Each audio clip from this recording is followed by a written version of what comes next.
Did you know there's a guy who rode on a wave for 7.5 miles? It was accomplished by Brazilian surfer Picaruta Salazar in 2004. Just for comparison, Central Park in New York extends for a mere 2.5 miles. That was the Pororoca wave, and it can only be surfed for 3 days a year. It's pretty powerful, so it sort of pushes you. But there are definitely some tough spots where it's not that easy to catch waves. If you're looking for the gnarliest surf spot, Pipeline in Hawaii is where it's at.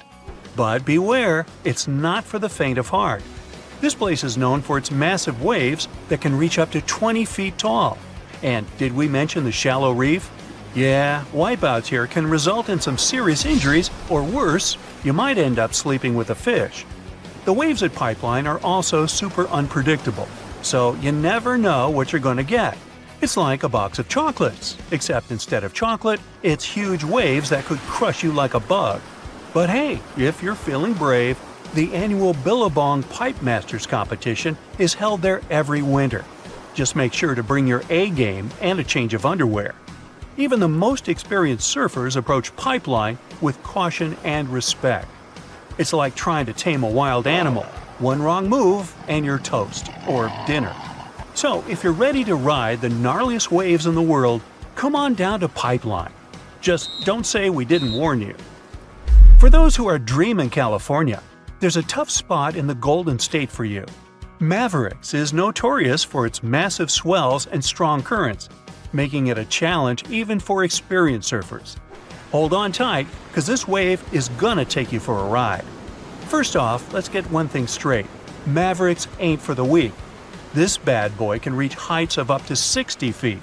But hey, if you're a seasoned surfer and you're feeling brave, then Mavericks is the place to be. Located just off the coast of Half Moon Bay, this spot is known for its massive swells and killer waves. It's like the Hulk of surf spots, big, bold, and ready to smash.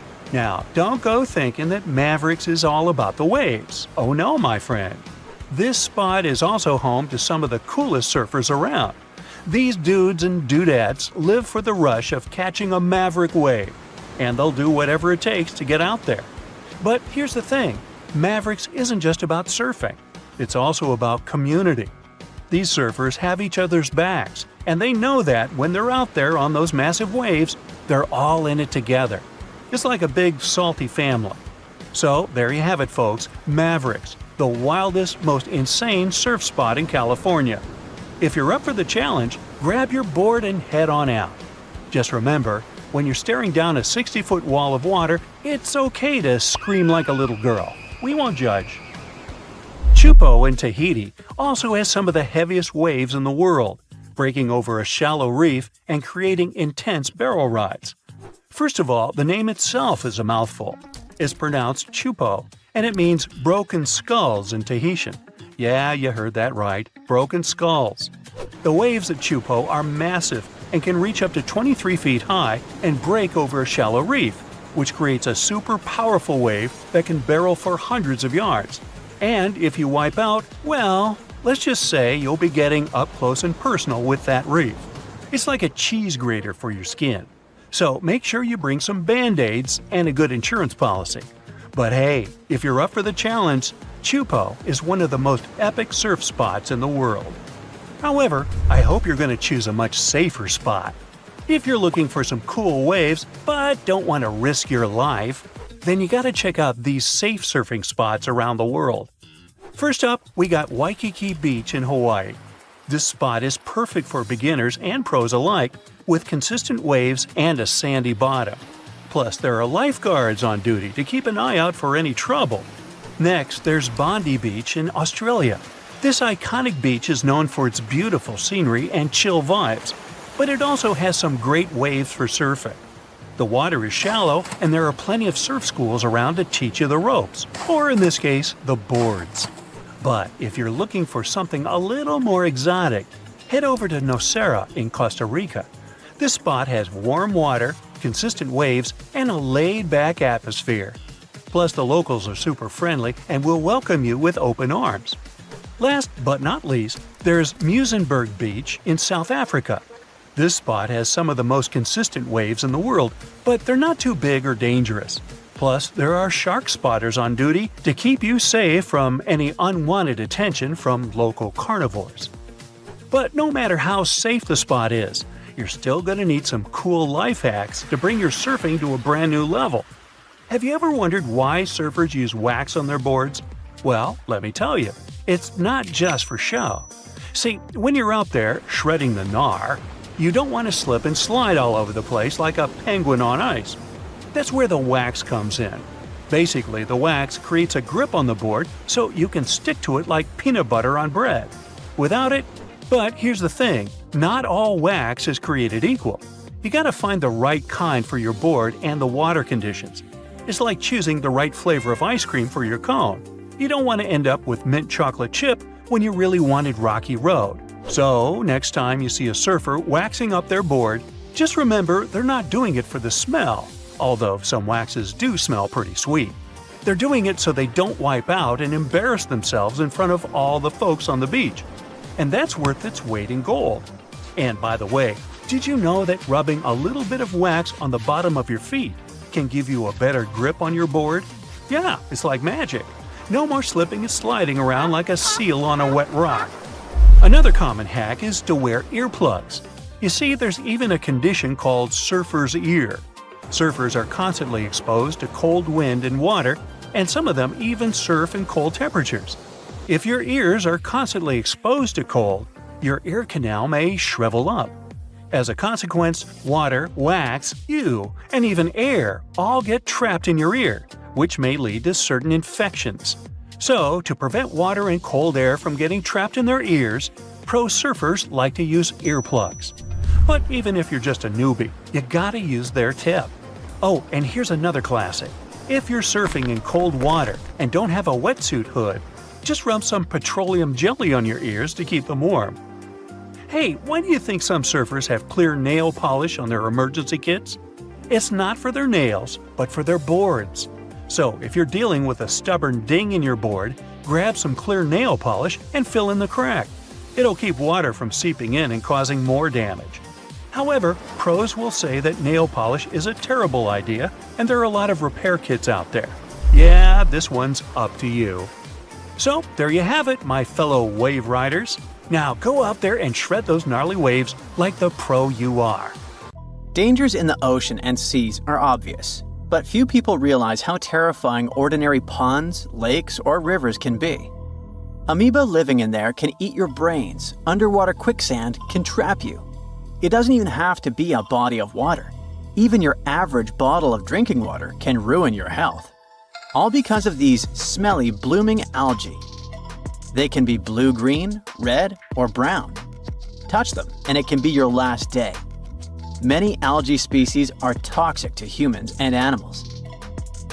These green buddies are cyanobacteria, and they can form harmful algae blooms.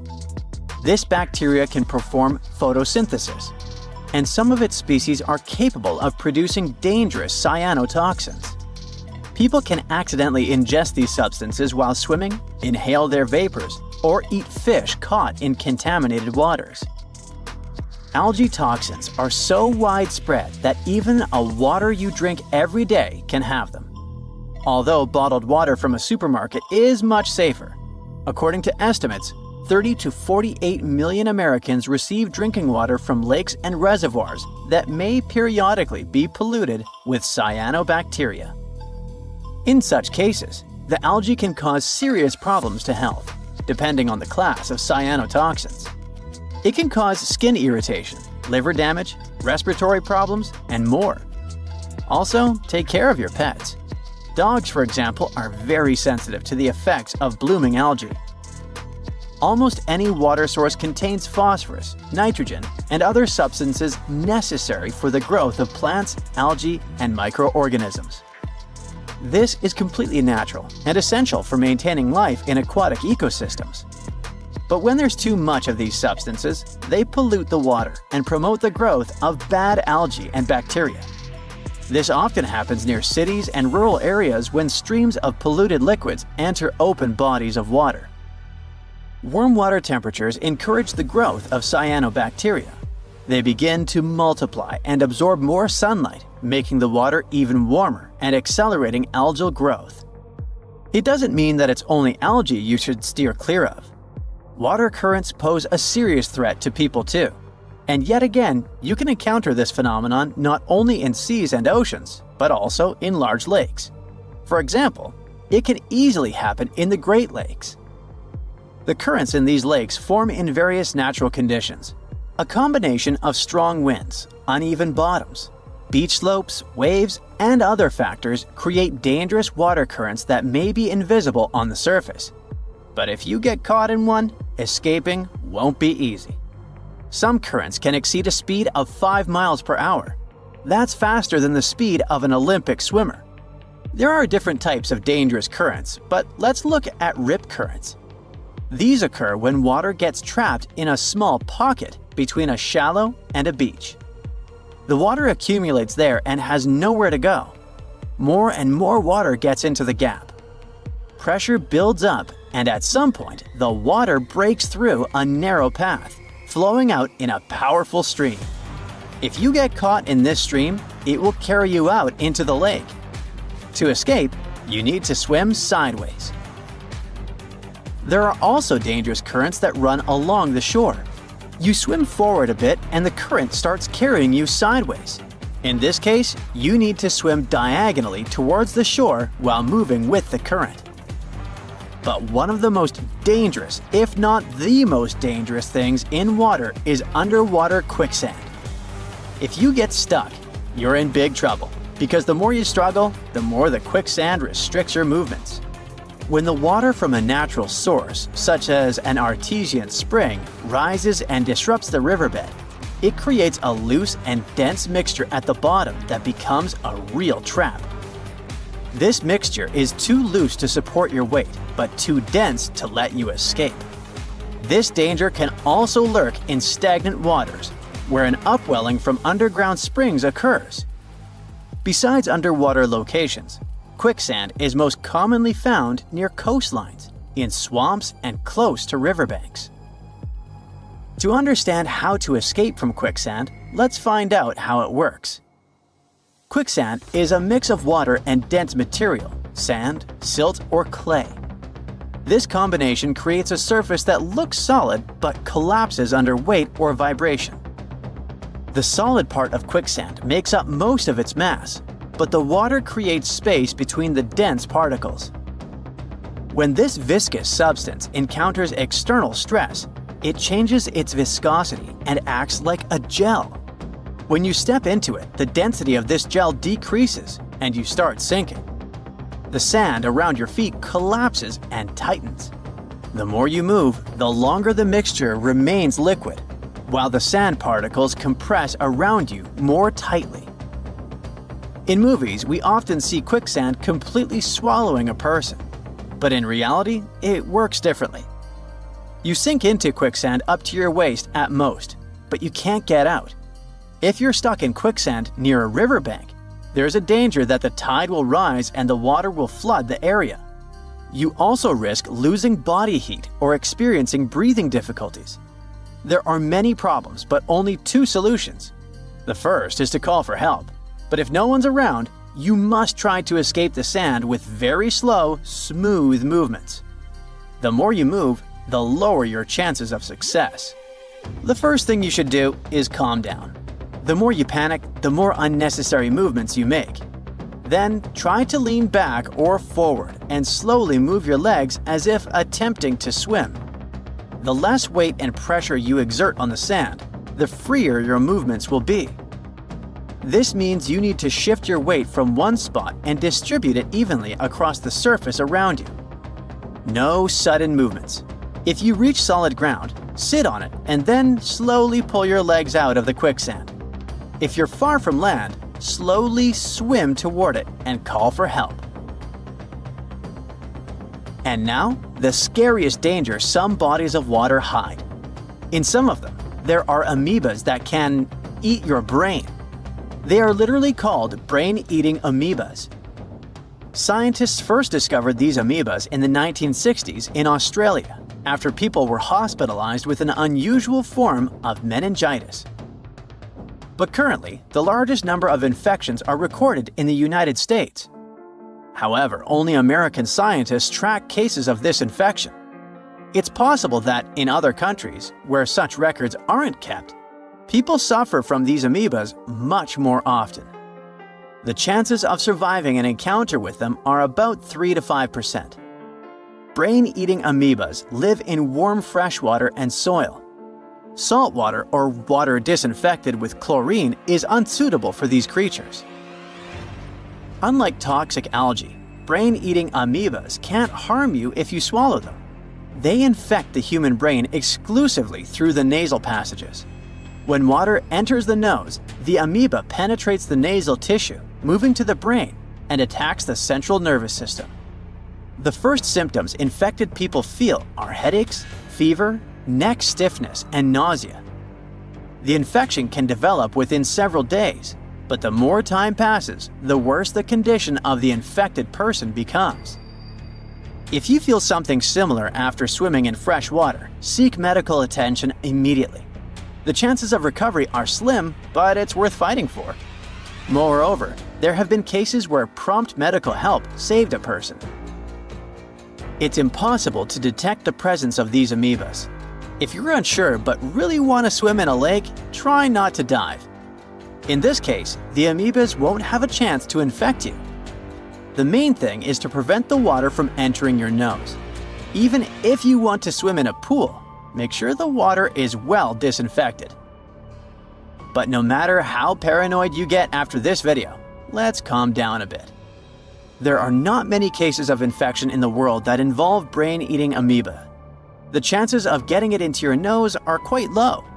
You're not always afraid of being attacked by a shark when you swim in the sea, are you? But still, be careful.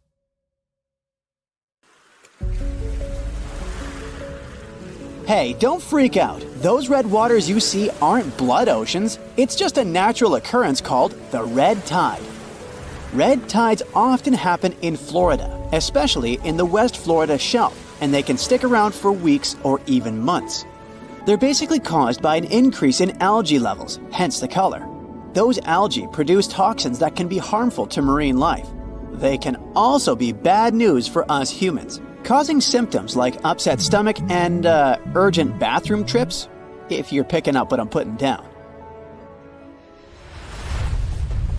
Volcanoes are super scary, but there's nothing scarier than getting taken out by a pyroclastic flow.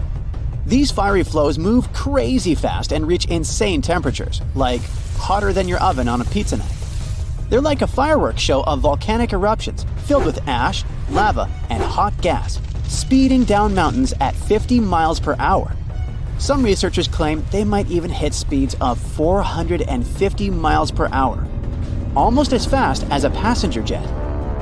If you're unlucky enough to be in the path of a flow, you're in big trouble. The heat alone can turn you into a human barbecue, even if you try to hide in a building. The air around the flow can reach temperatures high enough to fry your insides, burn your clothes off, and leave metal melted into your skin, which almost sounds like a Marvel origin story.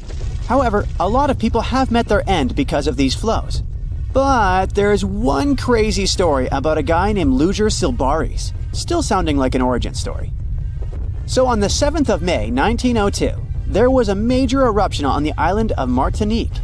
The night before, Silbaris had gotten into trouble and ended up in jail. Maybe this is a villain origin story. He'd been locked in a sturdy cell facing away from the volcano. The next morning, Mount Pella unexpectedly erupted, destroying St. Pierre within minutes. The flows wiped out around 30,000 people, but Silbaris survived in his cell and became known as the guy who lived through doomsday. The rescue team found him 4 days later. By the way, the cell still stands today. I hope somebody tested him for superpowers. Back on August 21st, 1986, a guy stumbled upon some animals showing no signs of life on his way to Nios village in Cameroon. To his shock, he later found out that everyone in the village had mysteriously passed away. The same thing happened at Lake Manaun in 1984. Turns out, those tragic incidents were caused by something called Limnic eruptions, which are pretty rare disasters where carbon dioxide suddenly bursts out of lake waters, creating a hazardous gas cloud. These type of eruptions usually happen in lakes with high levels of CO2, which can be caused by things like volcanic gases and high pressure. Any little change in temperature or pressure can set off an eruption. So, experts have started looking into ways to safely release CO2 from lakes like Manaus and Nios in order to lower the risk of more disasters in the future. In March 2024, a video captured a terrifying moment of a woman disappearing into a sinkhole while browsing through a Chinese department store. Guess she got more than she bargained for. Ha ha ha. Moving on. The scene unfolded as the floor beneath her gave way, sending her plummeting into the abyss. In the midst of the chaos, another customer frantically ran away before returning to check on the woman who had fallen. Their quick thinking and the swift response of emergency crews and firefighters saved the day, resulting in only minor injuries for both women. I'm glad that lady checked on her because I would be gone. An anvil cloud is basically a big cloud made of ice particles that forms at the top of really tall thunderstorms, or those huge cumulonimbus clouds. The flat top shape is caused by the air rising in the storm and spreading out when it hits the stratosphere. That's why it's called an anvil. It looks like the tool metal workers use. Duh. The air from the anvil cloud is cooler than the stratosphere air, which keeps it from going any higher. You can spot anvil clouds from really far away, sometimes over 100 miles. Often you might see streaks of snow coming from the edge of the cloud known as virga. The snow disappears before hitting the ground because of the dry air. If you notice clouds poking through the flat top or bubbling up, it's an overshooting top, a sign of a super strong storm. Anvils are known for producing dangerous lightning. Normally, lightning comes from the bottom of a storm, but anvil clouds can produce really powerful lightning from the top. This lightning can strike out of nowhere, even from up to 30 miles away. So keep an eye on those anvil clouds if you see one forming nearby. Lahars are no joke. They're basically fast-moving, super dangerous streams of rock, ash, and water that come down the slopes of volcanoes. It's important for everyone to be aware of them. Scientists, policymakers, and even us regular folks. By understanding how lahars work and their potential impact, we can try to stay safe when volcanoes start acting up. Saving lives during natural disasters is the name of the game. There are two main types of lahars: debris lahars and mudflow lahars. Debris lahars are full of solid stuff like rocks and ash, while mudflow lahars are more waterlogged and sludgy. Lahars can be triggered by the rapid melting of snow or ice, heavy rain falling on loose volcanic material, or even a crater-like eruption. The volcano's characteristics and presence of water are key factors in how lahars form and move downhill. When lahars come barreling down mountains at speeds of up to 120 miles per hour, carrying loads of debris, it's a recipe for disaster. Unless you have a surfboard, but I doubt you'll have a surfboard on a volcano. Just saying. Also, it won't work. Going to the beach for a sunny vacation is the best. There's nothing like basking in the sun, feeling sand between your toes, and hearing waves crash against the shore. But even though it's all relaxing and picture perfect, always keep an eye on the water and never turn your back on the ocean. You may know about rip currents and tides, but have you ever heard of square waves? It's a real thing, and it can be pretty scary. Square waves, also known as cross seas, happen when two swells meet, forming a unique square pattern that looks like a checkerboard. They can be found along coastal areas, and while they are rare, they can create waves up to 10 feet high and make it tough for boats and swimmers to maneuver. If you find yourself in the water with square waves, you might feel like you're fighting against two different currents. The best thing to do is to not go too far out to begin with, and get out of the water as soon as the waves become too strong. Square waves are more dangerous for boats and ships, so it's best to stick to the shallow waters and stay safe. Whirlpools and maelstroms are powerful natural forces that have scared sailors for years. They happen when certain weather and current conditions come together just right. Most of them are safe if you stay away, but let's see what they really are and how they form. A whirlpool is basically water that starts spinning when two currents meet, or one current hits something solid like a wall. They can be big or small, depending on the speed of the water and waves. Most aren't dangerous, but there are also maelstroms, which are large, forceful, and violent whirlpools, caused by ocean tides and narrow straits. Tidal currents in places like Norway's Saltstraumen and Mockstraumen can create massive whirlpools. Scotland's Corribrecken whirlpool is one of the world's largest. Other examples of whirlpools can be found in Japan, Canada, and New Zealand. Are they portals? They're definitely not portals. Researchers have recently looked into ancient underwater volcanic eruptions and how they affected Earth's climate. They studied materials from Bronze Age eruptions to learn more about their scale, dangers, and impact on climate. For example, one eruption about 3,600 years ago in the Aegean Sea caused chaos in Santorini. The study focused on this event to understand its importance. By analyzing volcanic deposits, the researchers gained insights into how future eruptions could affect climate. They discovered that sediment waves from shallow underwater eruptions could lead to tsunamis and impact the ocean floor. These findings help us understand how underwater volcanic eruptions relate to the marine environment, which can help us predict climate changes in the future. Food is essential, right? Good news if you somehow find yourself in the middle of the ocean, you won't starve there. Almost all seawater fish can be eaten raw, just like sushi. Parasites can't survive in salt water, so this fish is pretty safe. Sadly, you won't have any soy sauce to dip your makeshift sashimi into.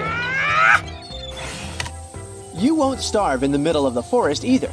Inner bark from pine, aspen, maple, willow, and birch trees are edible. And while it's not as yummy as sushi, it's still okay. Plus, it contains vitamin C. Also, using pine needles, you can make fantastic tea that will warm you on cold winter days.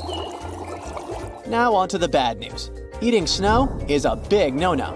And it's not about the suspiciously yellow type of snow. Snow will neither fill your belly nor quench your thirst.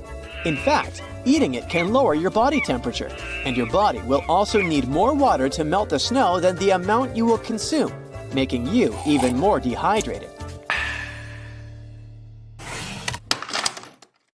Right, even if you look for food in your own kitchen, it can still be pretty risky. When making delicious pastries, keep the flour away from the fire because it is a highly flammable substance that can burst into flames in seconds. It is 35 times more flammable than coal, so make sure it's in a safe place. There's one more cooking tip you gotta know. If oil catches fire, don't try to put it out with water, it'll only make it worse. Instead, you should throw baking soda on it if the fire is small. And if it's a bigger one, use a fire extinguisher. You can also put a lid on the pan. The oxygen will soon run out and the fire can't survive without it. Imagine you're walking near a lake or a pond with your dog, and you see a kangaroo in the middle of the lake. Whatever you do, don't try to help it, and keep your dog on a leash. Kangaroos do this when they feel threatened by a predator.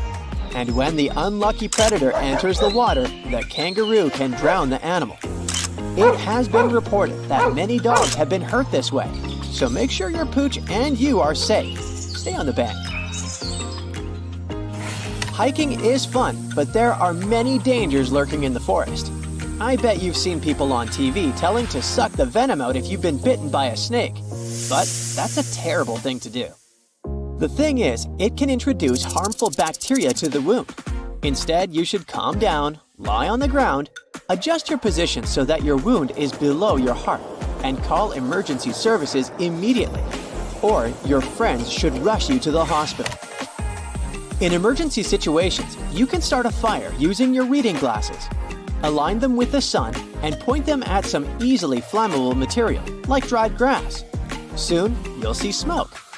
If the glasses don't have high magnification, you can add water to the lens to enhance the effect. Never run away from a cougar, and don't make eye contact. Looking the animal straight in the eye signals that you're up for a challenge. Instead, try to make yourself bigger.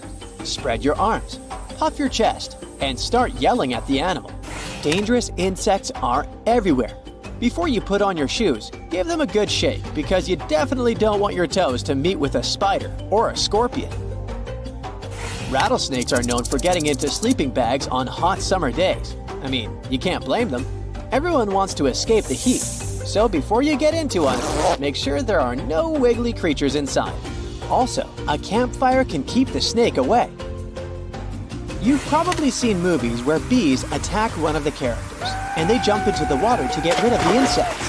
While it may look plausible, the reality is very different. The bees will simply wait for you to run out of air and resurface. These guys are really smart. If you fall into a frozen lake and can't find your way up, go to the darkest spot in the ice, which is usually the hole you've fallen through. Snow and ice reflect light and are usually much brighter than an opening in the ice. After getting out, don't try to walk. Slide yourself away from the hole like seals do. Swimming is a fun activity, unless you've fallen into a frozen lake. But rip currents can easily ruin your fun too. Should you ever end up in such a situation, start swimming parallel to the shore, and you will be out of the current. To get some rest while swimming, arch your back to stay afloat.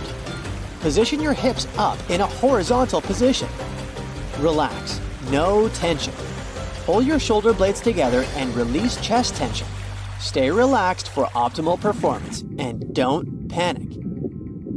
If you don't know how to swim and you're not ready to shell out money to buy a life jacket, your pants have your back. They can be used as an actual life jacket. Tie them at the openings after filling them with air. Put them around your neck, and you're good to go. Hope your pants are waterproof. Your pants won't help though if you see a drowning person. Your first instinct will be to jump into the water and help them, right? But if you don't have a flotation device, they will grab you and pull you under the water, putting you both at risk. So, the best thing to do is throw them something that floats, or help them get out using a stick or rope. Diving in dark waters can be disorienting, since it might be hard to find a way to the surface. Exhale some air.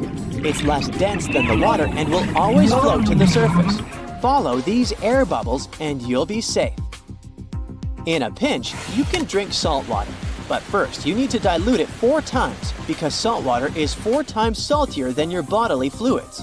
To put it simply, you will need 3 glasses of fresh water for 1 cup of seawater. Mix this all together and you can safely drink it. Salt water has many minerals that are good for you, but it can never replace fresh water, so drink it only if you must. You're on a beach and your legs are submerged up to your knees, but suddenly you notice that the water is receding. You should run as fast as possible to the highest point you see, because that can be the sign of an incoming tsunami. Other signs are ground shaking and loud noises. You're not 100% safe even in your own bed. Imagine you're sleeping in complete darkness, but a strong smell of gas wakes you up. Don't turn on the lights. The spark from a light switch can light up the gas, making the problem bigger than it has to be. Don't use any form of light. Even your phone's flashlight can ignite the gas. Now picture this. A service dog approaches you on the street. You might want to pet it, but you should not do that. Stay still and don't move. Let the handler move the dog. If the handler isn't around and the dog is trying to get your attention, the handler might be in trouble, so follow the dog. You might save someone's life. Never post on social media when you aren't at home. Thieves can use this info to break into your home. This should be obvious, but many people ignore this advice. You can post your pictures of the beautiful beach you visited when you get back home.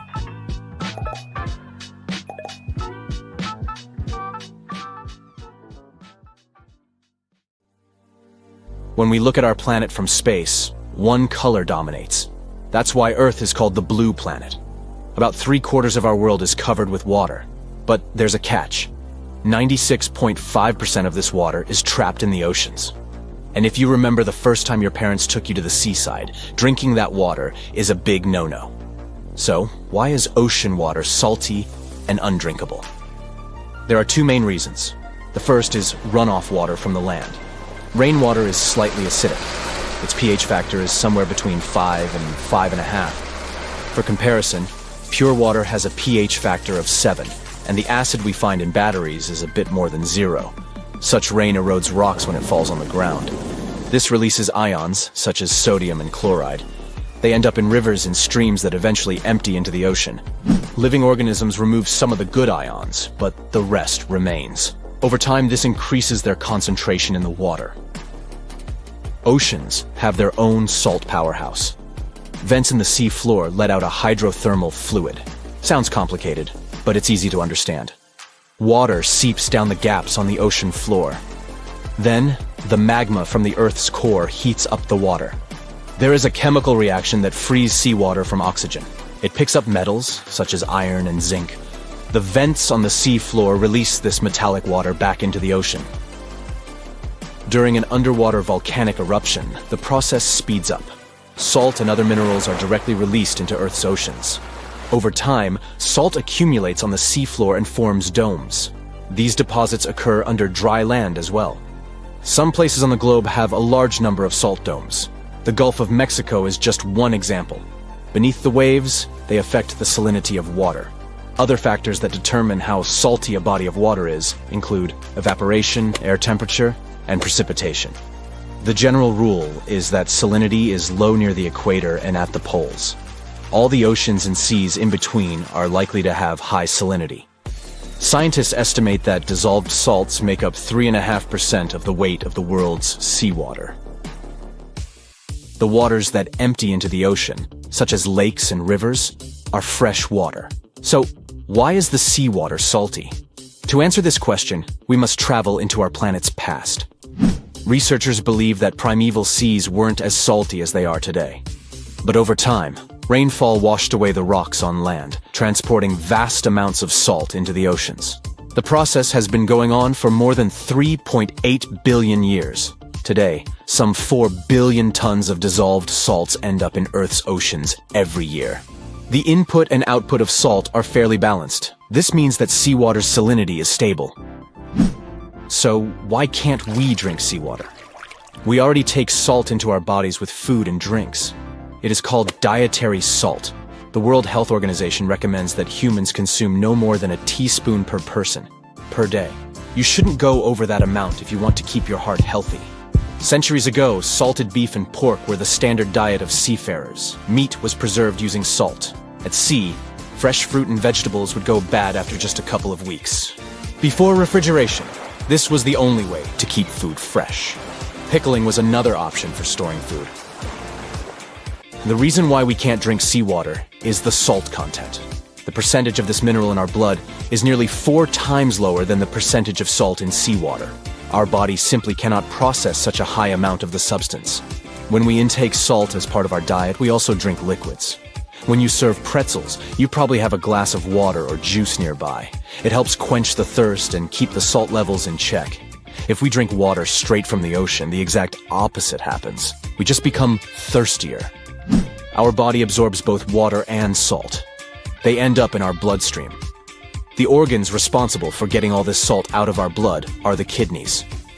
But they need water to perform their duty. The higher the salt content, the more water they need to wash it away. When the process repeats itself several times over, you become dehydrated. This is the process of losing water from the body. And there's another catch. You start releasing more water than you take in when you drink seawater. The difference leaves you thirstier than you were when you started drinking seawater. Not a good idea to begin with. But some marine mammals, such as whales, seals, and even seagulls can drink water from the sea, just like we drink tap water. The kidneys of these mammals are super efficient. Birds have special glands in their beaks that prevent salt from getting inside their bloodstream. Scientists found that the only land animal that can drink seawater is the camel. And if you ever wondered if fish drank seawater, they do. The gills and kidneys help them pump out the excess salt. For humans to drink ocean water, it first needs to go through desalination. This is the process of removing salt from seawater, and there's a lot of it to take away. Estimates show that if we laid out all the sea salt across Earth's landmass, It would be higher than the Statue of Liberty. That's why desalination on a global scale isn't realistic. Right now, less than 0.5% of the drinking water we produce comes from seawater. And the demand for potable water is only going to increase. The current rate of consumption means that the demand for fresh water doubles every 20 years. The biggest issue with desalination is the energy cost. It takes 10 times more energy than other water production methods, and the carbon footprint is huge. Large desalination plants often need to have their own power stations. This is all because of the technology behind the process. Salt dissolves easily in water. It creates a strong chemical bond with water that is hard to break. Desalination facilities mostly use reverse osmosis to achieve this. Large pumps exert pressure on seawater to push it through a filter. Its membrane is so fine that each pore is a fraction of the size of a human hair. The filter allows for water molecules to pass. Larger salt molecules remain trapped in the membrane. For every quarter of a gallon of fresh water the plant generates through desalination, there is the same amount of water that is now twice as salty. Hardly the ideal method of water purification. The idea that humans could drink seawater isn't new. In the mid-4th century BCE, the famous Greek philosopher Aristotle considered using a series of filters to remove salt from water. Ships in the 16th century had small, portable distilleries that could boil seawater. This was merely patchwork, since exposing seawater to high temperatures doesn't make it drinkable. Such thermal processing only sterilizes the water. You would need to catch the steam that evaporates and wait for it to cool down before it's safe to drink. This is a complex and time-consuming method that is probably not worth the effort. Let us imagine for a second that we got rid of all the salt from the Earth's oceans. We would get an endless supply of drinking water, but at what cost? There are millions of animal and plant species that are adapted to salt water.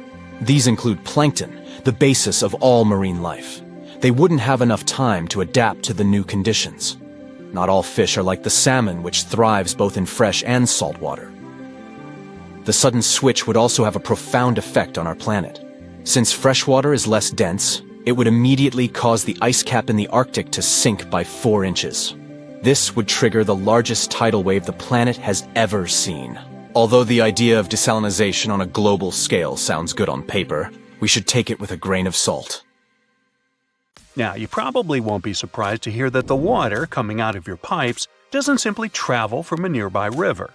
In most cases, it has to go through a lengthy process before it's safe for you to drink, or use it when you shower.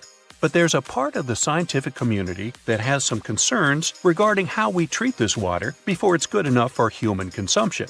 You see, there are countries that are still using substances in these water treatments, which might not be the best thing for our DNA. The culprit in this debate seems to be colloidal silver. This is a mineral that's been used in medicine for a long time because it can get rid of some germs. However, it may do more harm than good. Also, there isn't a lot of evidence that it actually works to disinfect the water. And now, researchers are warning that there's a risk that it could actually cause damage to the DNA. The research looked at previous studies where the effects of silver, silver nitrate, and silver nanoparticles have been measured. And while none of the studies alone are definitive, the researchers think that there's a chance that silver-treated water could damage our DNA.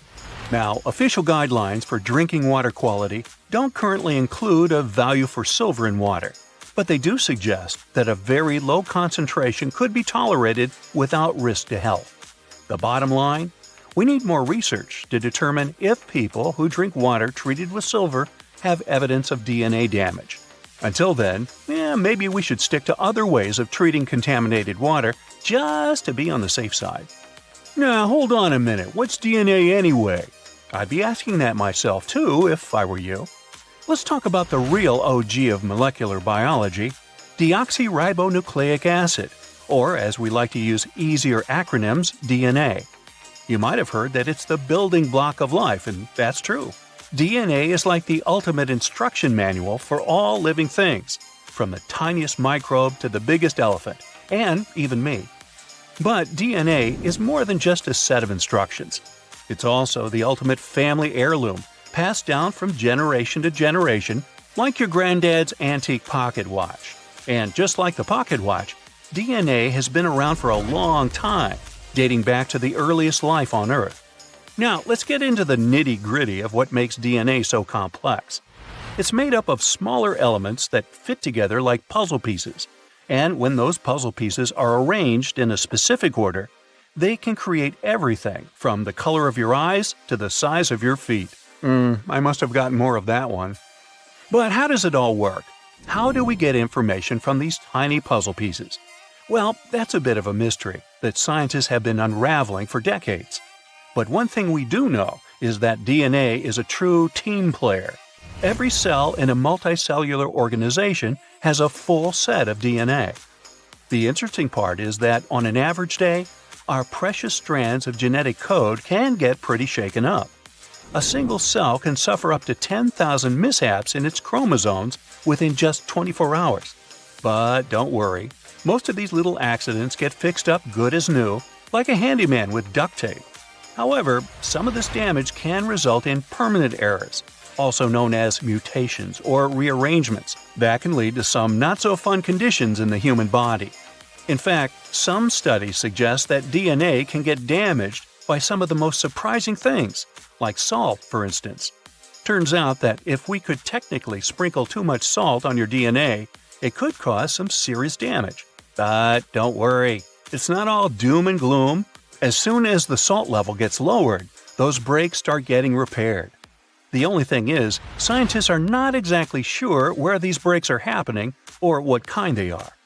And speaking of salty environments, there's a tiny microbe varmint called halobacterium that lives in the Dead Sea and can teach us a lot about biotechnology and even life on other planets. That's because this little critter is quite the overachiever. In fact, halobacteria may hold the key to protecting astronauts on a mission to Mars from one of their greatest threats, space radiation. This can be harmful to the DNA in astronaut cells, potentially causing illnesses. But halobacterium appears to be a master at repairing damaged DNA, and scientists want to learn from it. The researchers at the University of Maryland have conducted a series of experiments to test the limits of halobacterium's power of self-repair using cutting-edge genetic techniques. Even after having their DNA completely fragmented, these little organisms are able to reassemble their entire chromosome and put it back into working order in mere hours. But why is halobacterium such a tenacious survivor? Well, it turns out that it naturally lives in some rather inhospitable places, like ultra-salty bodies of water, such as the Dead Sea. In this area, most sea life would quickly shrivel up and fade away. But halobacterium has evolved to cope with this salty lifestyle, and this could explain why it's so good at surviving radiation and other types of damage.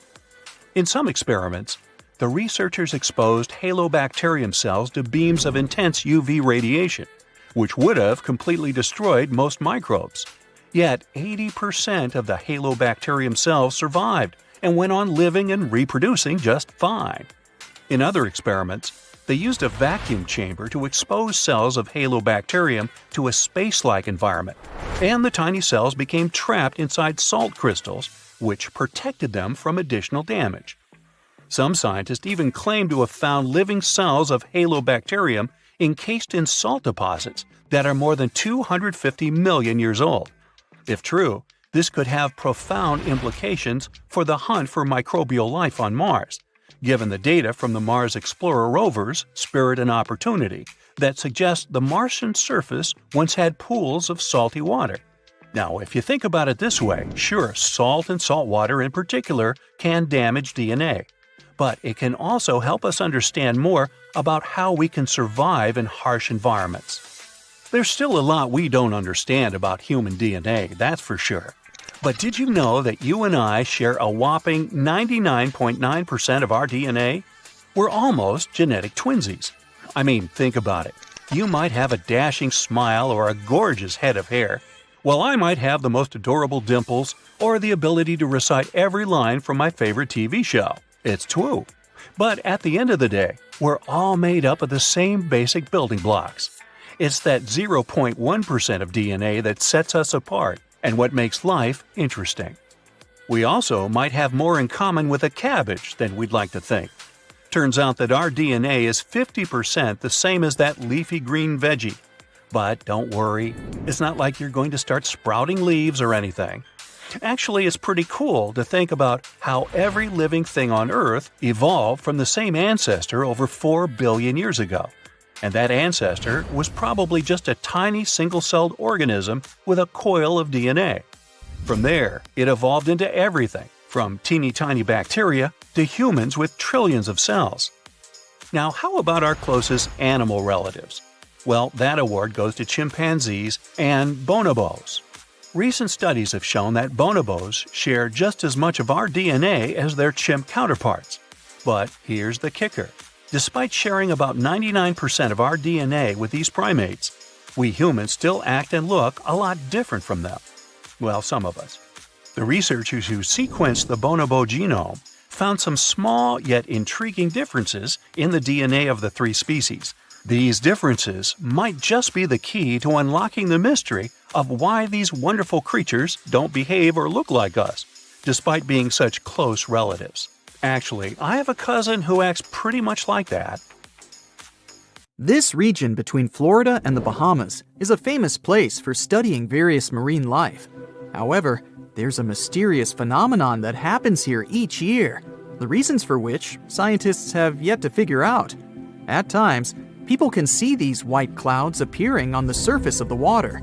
In technical terms, this occurrence is called a whiting event. With the information they have so far, scientists believe that the white patches may contain particles that are rich in carbon. The Bahama Islands do sit on a big platform of carbon, which stays hidden under the water. Another suggested theory for these unusual clouds is that maybe they're caused by blooms of tiny plants in the water. Scientists have even tried to use pictures taken from above by NASA to at least try to understand the movement of these water vapors. They've figured out that the size of the white patches seems to change with the seasons, with the biggest patches happening from March to May and October to December. The average size of a white patch is about 0.9 square miles. On a clear day, satellite pictures show about 24 patches. Other studies show that these events happen more often in places with considerable amounts of sediments at the bottom of the ocean. It's also possible that some ocean conditions make dirt and minerals float in the water. However, from 2011 to 2015, the patches in the ocean suddenly became almost 4 times larger. But by 2019, they had shrunk back down. It made scientists believe that there might be a 10-year cycle of sorts happening here, but they're not sure what causes it. They've also noticed a connection between the ocean's pH, salinity, winds, and currents. But for now, the data doesn't make a lot of sense. It's not the only secret Earth's oceans keep from us. Have you ever wondered about the deepest part of the ocean? It's known as the Mariana Trench, and it's believed to be around 6.8 miles deep, making it 5 times deeper than the Grand Canyon.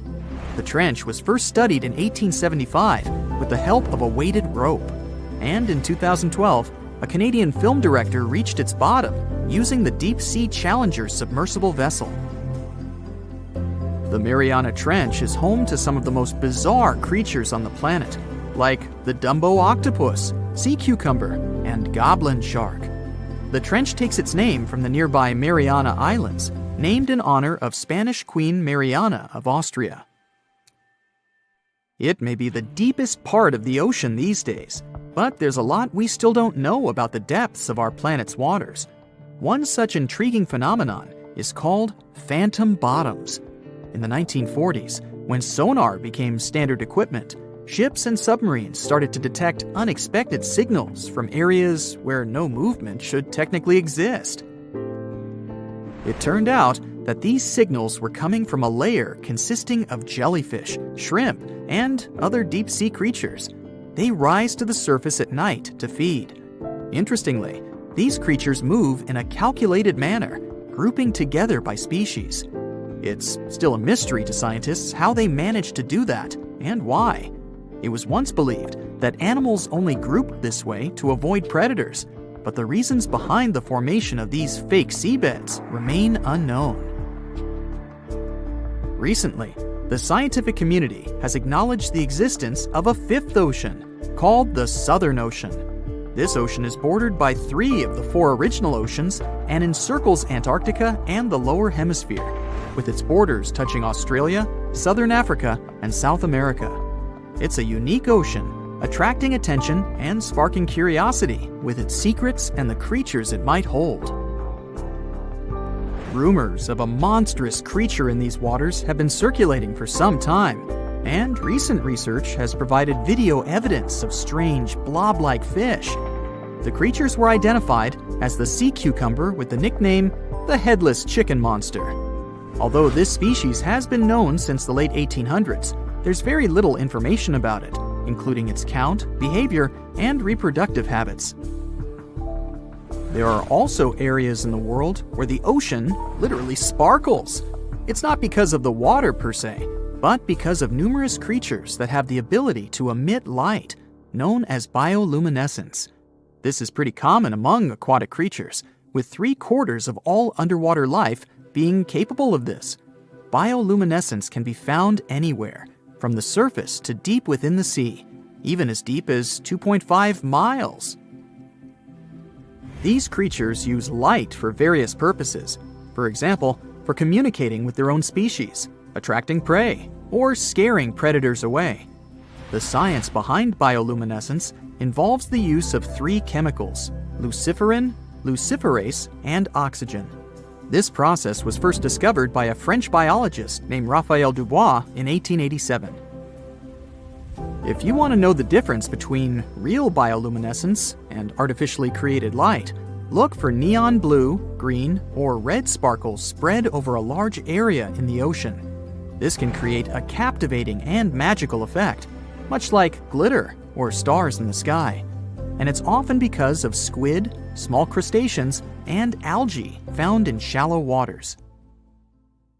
Have you ever heard a strange noise in the middle of the night? Now imagine that, but in the middle of the ocean. There are a few bizarre sounds that have been heard and recorded, like the bloop and Julia. Most experts think they come from big things, like icebergs scraping the ocean floor. But what if that's not the answer?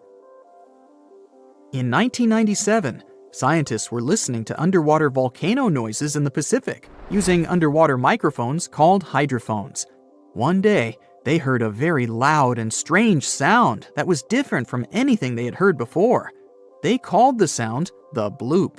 They couldn't figure out what was making this sound and thought it could be coming from a secret underwater mission, ship engines, whales, or an unknown sea creature. Years went by, and researchers continued to try and find the source of the bloop by putting hydrophones closer to Antarctica.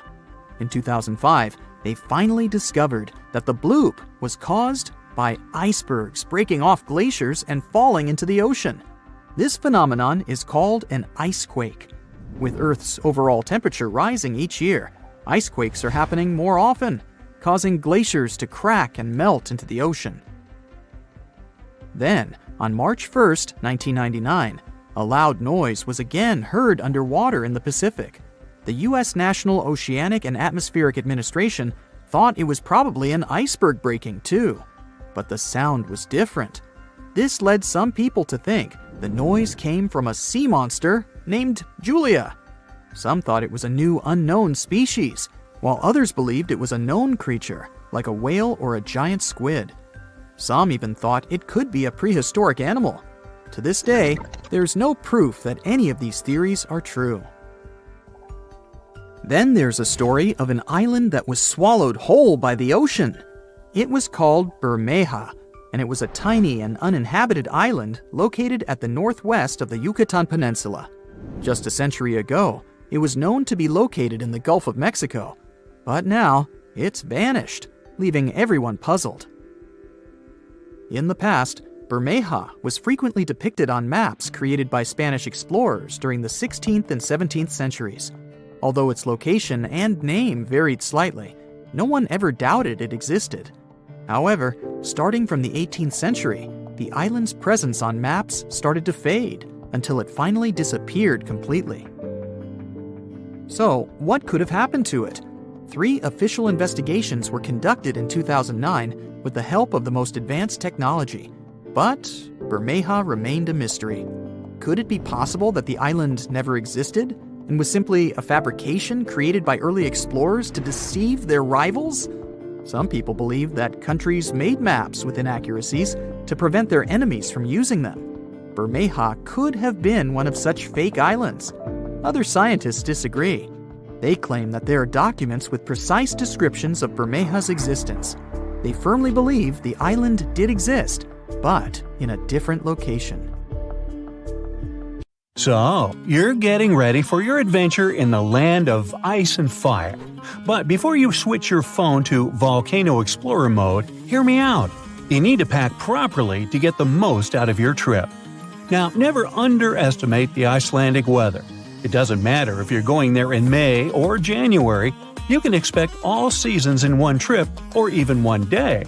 If you're going in summer, pack both light and warmer layers and some good hiking boots. You'll definitely need a waterproof and windproof outer layer. Don't be shy to bring an insulated winter jacket. It's always better to take them off than not have it and freeze. One more thing you need to know about the Icelandic summer is that between June 15th and June 30th, you can expect something known as the midnight sun. The sun doesn't set until after midnight, and even then, it barely goes below the horizon, so it looks more like the evening twilight.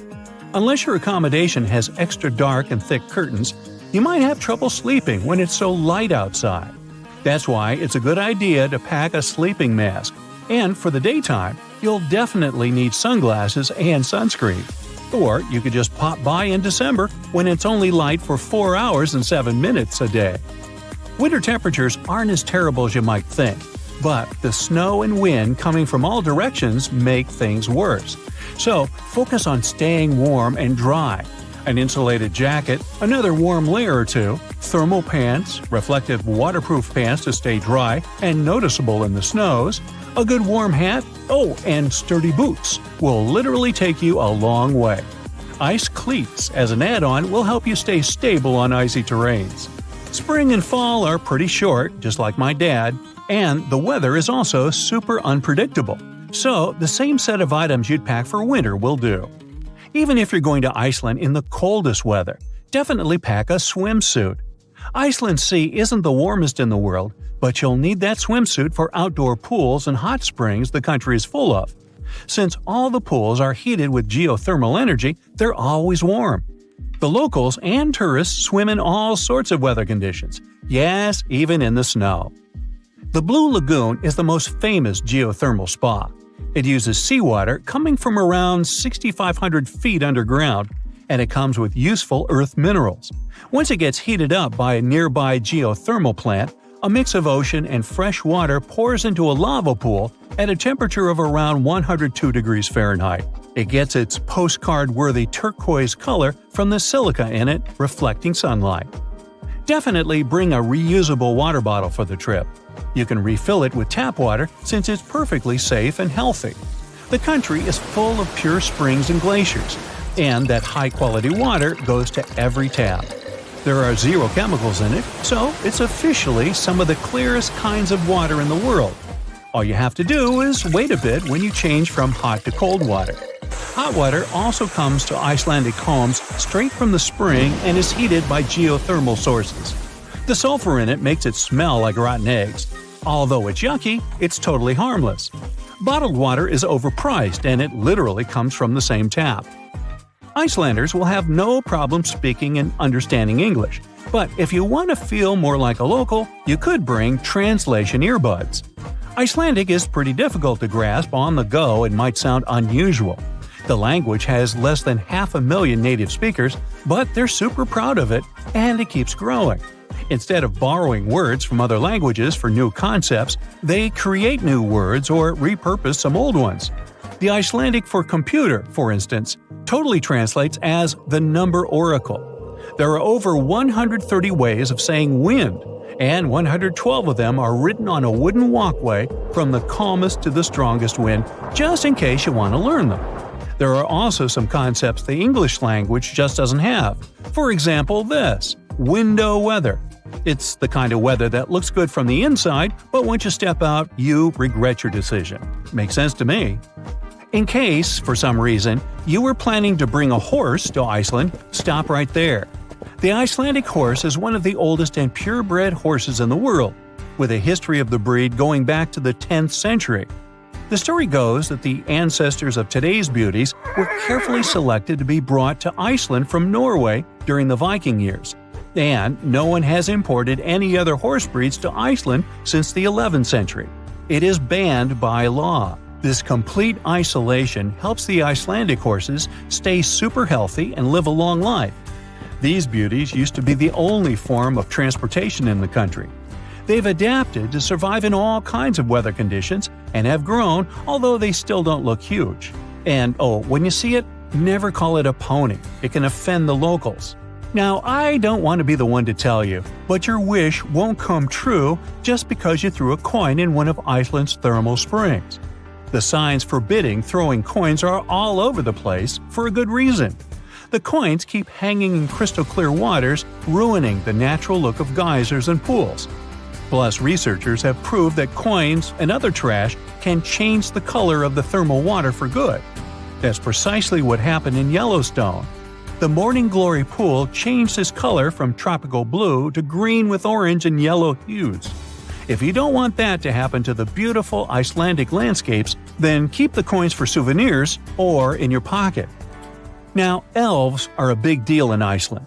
About half of the population believes in their existence. The local folklore sees elves as the hidden people who live in the lava fields. When someone wants to build something in one of those, they have to take into account the elves' opinions. Yes, these guys have a spokesperson who comes to meetings. Sometimes road construction is even diverted around boulders where the elves live, so not to disturb them. These little guys go house hunting during the winter holiday season.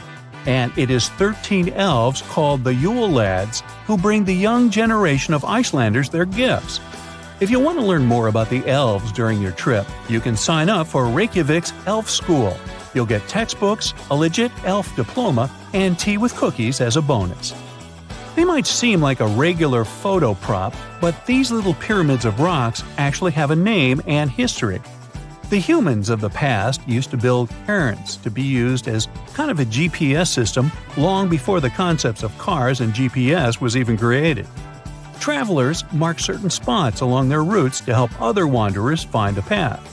They used to be the only way of marking the routes, and you can still find them all over the island. Iceland, of course, has GPS now, but it's illegal to move rocks from the cairns because they're considered an important part of history.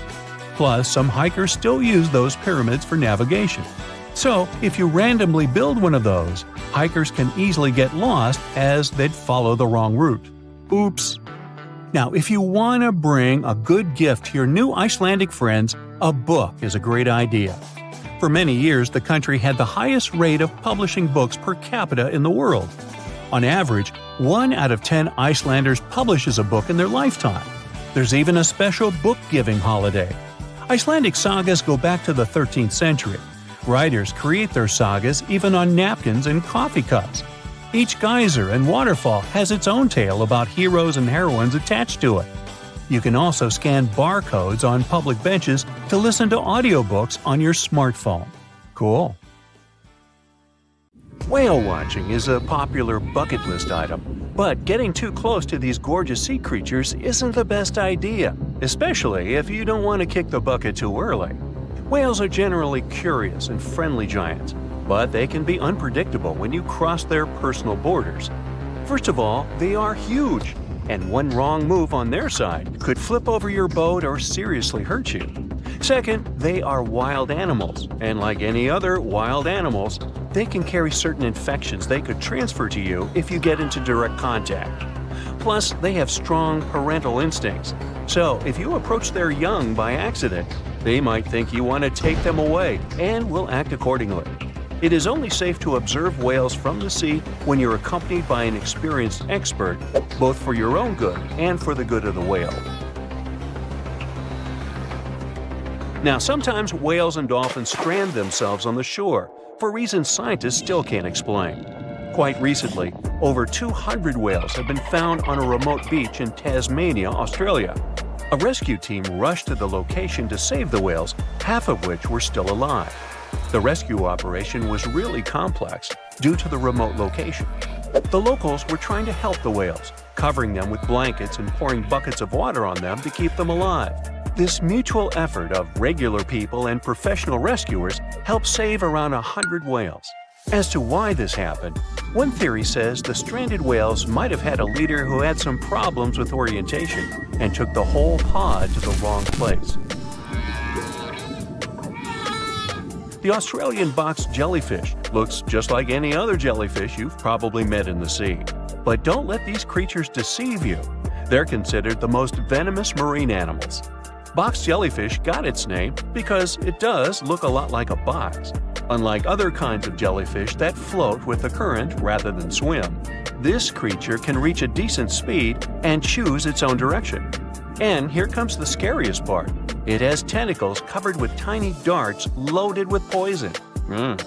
People and animals that get unlucky enough to have a rendezvous with those tentacles face some pretty scary and sometimes even fatal consequences in just a matter of minutes. Before you decide to cancel your vacation by the ocean, you should know that only a few out of the 50 species of box jellyfish have venom that is lethal to humans. Ooh. There are some not-so-dangerous species living in warm coastal waters worldwide, and the lethal ones reside in the Indo-Pacific region and northern Australia. Good day, mate. A blue-ringed octopus likes to pretend its only outstanding feature is the psychedelic color, but it can quickly and easily take away your life. This cute-looking sea monster likes to spend its time in the soft, sandy bottom or shallow tide pools and coral reefs. It normally hides in underwater crevices among shells or debris. If you somehow manage to find and disturb it there, the octopus will show you its signature blue rings as a warning signal. And if you don't get the hint, it will introduce you to its other signature feature, a venom 1,000 times more powerful than cyanide. One octopus has enough of it to do away with 26 people within minutes. This venom is more toxic than that of land mammals. The octopus normally uses it to hunt crabs, shrimp, and small fish by pecking them with its beak and paralyzing them. The same can happen to a human victim. You'll unlikely even feel the bite until it's too late. The good news is that there have been no known cases of such incidents since the 1960s. If you don't disturb the blue ring octopus, it will never attack you first. If you enjoy picking shells on the beach, make sure the ones you collect don't belong to a cone snail. It's nothing like its relatives living on land and eating fresh leaves and bark. There are over 500 species of this venomous sea creature, and a few that can really hurt you. These little snails are extremely vicious, just like Jimmy from 3rd grade. They inject their venom through a harpoon-like tooth. The consequences of this injection can be quite terrible for you. Now, are you afraid of snakes? Well, I have some bad news for you. You can't escape them even in the water. Certain kinds of these creatures have adapted to live both on land and in the sea, especially in the warm waters of the Indian and Pacific Oceans. All the species we know so far are venomous, and sometimes an encounter with them can be super dangerous. The good news is that they only bite if you disturb them. So the safest way to go is in the opposite direction of these slithery sea creatures. Not only venomous sea creatures present a danger to you while you're in the water. Strong earthquakes sometimes cause the formation of massive ocean waves. If they head ashore, they hardly leave anything intact in their way. You know this dangerous sea phenomenon as a tsunami. There is also another type of this natural disaster called a meteotsunami.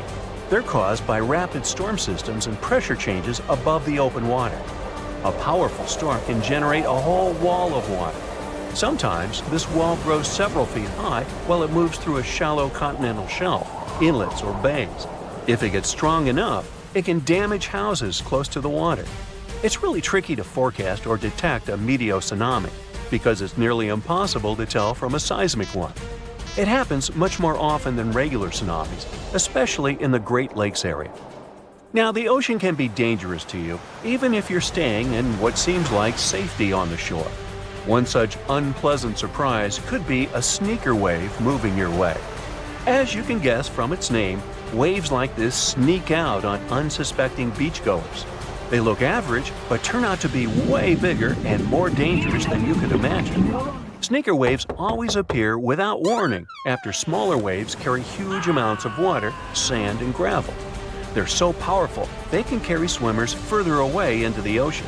They can swipe you off your feet and into the water when you're casually strolling on a jetty or the beach or on an outcropping nearby. Oregon State University researchers found that sneaker waves form in offshore storms that carry wind energy to the ocean surface.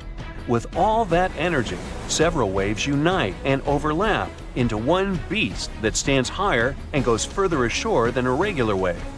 Another thing that makes them more dangerous is that they're hard to predict. The logic of regular wave formation doesn't work with them.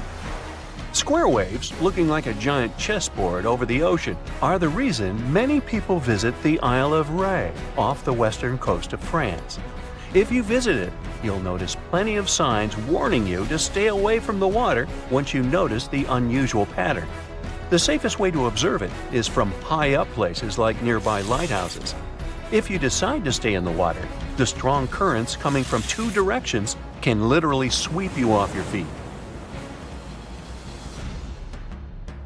Generally, waves can travel many miles over the surface of the water, depending on local winds and weather. And even on days when the weather seems somewhat calm, storms located elsewhere can send in crashing waves that affect the surrounding calm waters. When waves travel onto the shores of distant lands, they're called swells. This is different from a wave that occurs from the local wind. When two different swells coming from opposite directions meet, it's known as a cross sea. This is what generates these square waves that you see near the Isle of Ré. The cross-sea phenomenon can appear in different locations around the world. The Isle of Ré is one of them, thanks to specific wind and weather patterns that create the perfect storm, which makes this cross-sea so beautiful and well recognizable. Well, wasn't that swell? Swell? Never mind. Hello, distinguished guests, and welcome to Aquarium Bright. Here, you will get to see the most dangerous sea and ocean creatures. But don't let what I said mislead you. It's very well possible for you to come across one of these underwater animals during a walk on the beach. So, take a look at them carefully now, and you might just avoid a disaster. Is it fish or is it stone? What you're looking at is commonly known as the stonefish, but its fancier names include the dornorn and the sinancia. If you're into diving and observing the underwater, you might already have come across one without noticing.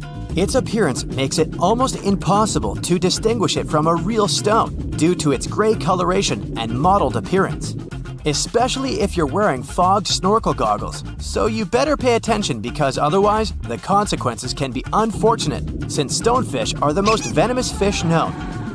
Although some types of stonefishes are known to live in rivers, and most of them are found in coral reefs near the tropical Pacific and Indian Oceans.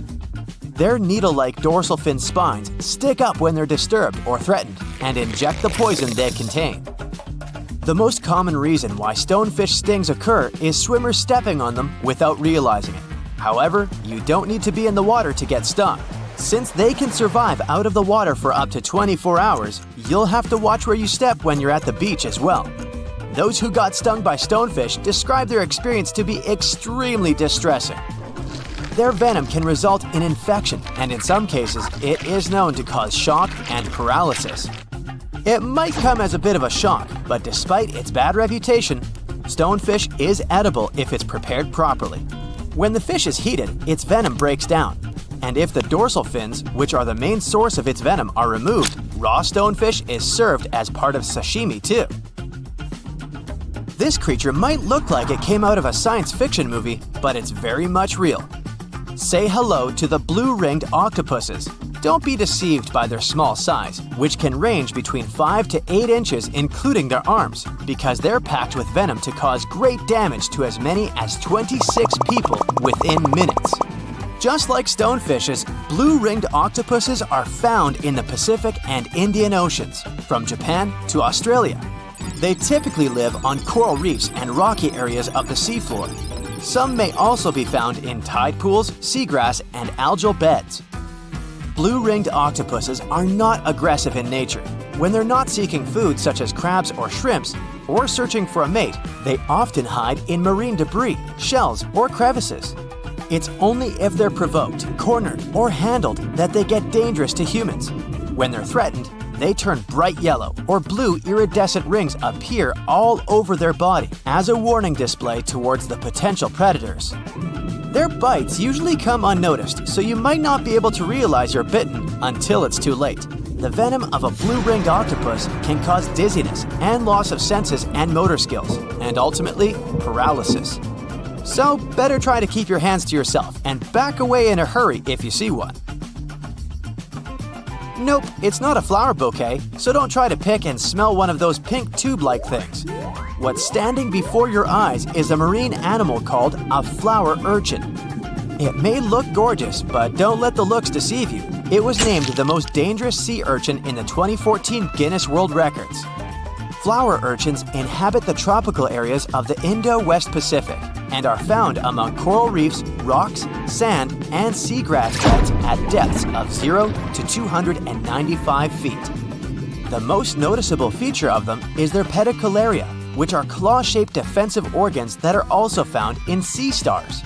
What makes flower urchins differ from any other sea urchin is the fact that their pedicularia is, as the name suggests, flower-like, and usually pinkish-white to yellowish-white in color, with a central purple dot. Hidden underneath those flowers, they possess short and blunt spines. Although many sea urchins deliver their venom through such spines, flower urchins deliver their venom through their pedicularia, or flowers. If they're undisturbed, the tips of these flowers are usually expanded into round, cup-like shapes.